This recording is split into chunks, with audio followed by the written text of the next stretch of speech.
Pozdrav!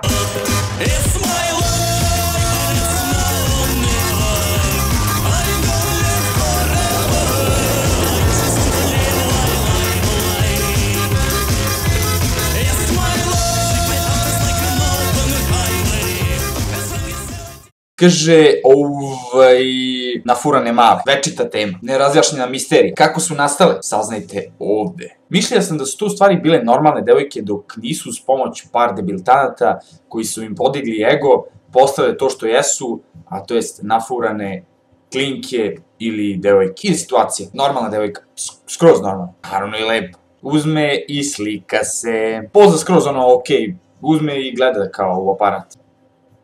Postavi to na svoj Facebook profil, čisto ono da bi postavila neku sliku da ima, da kaže da je tu neka nova slika. Dešava se sledeće. Skupe se par debila koji vrebaju lepe devojke kako bi ga širili, to je zdrkali na njihove slike. Među njima naravno ima par pedofila, nezadovoljni veličinom svog polnog organa. I kreće. Komentar za komentarom. Slatka si, lepa si, ženio bi, plodio bi, svršao bi ti posisano. Uz to ide 165.000 lajkova naravno. Njena reakcija. Ja sam popularna. Šta se dešava dalje? Videla je da ona to može, da je to životni poziv, odlučila je da krene jače. Sledeća odluka, pokazat ću dekolte, pa nek ide život. Slika je izazvala pravu internet pomamu. Pa ona je postala zvezda.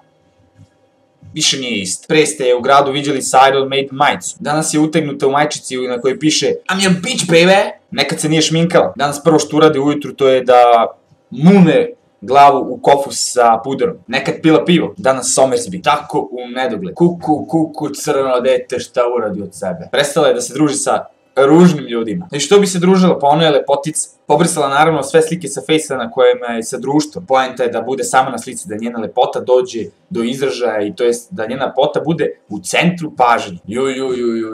Kud plovi ovaj brod. Ali sirote one, nisu ni one krive što su dozvolile da im par pedofila promene svest i način razmišljenja, ili možda jesu. Dođe smo opet na to da je za sve kriv internet. Da li je tako? Procenite sami. Danas DJ3 No Name, poznatiji kao Dirt, njegov SoundCloud kanal, imate dole u deskripciji, pošto mi nije poslao svoj YouTube kanal, tako da ću to iskoristiti. Izvolite na njegov SoundCloud kanal, poslušajte šta je dečko malo izmiksovao, izbacio prvi album. Ovo je bio još jedan Dead Stories. Ajde zdravi!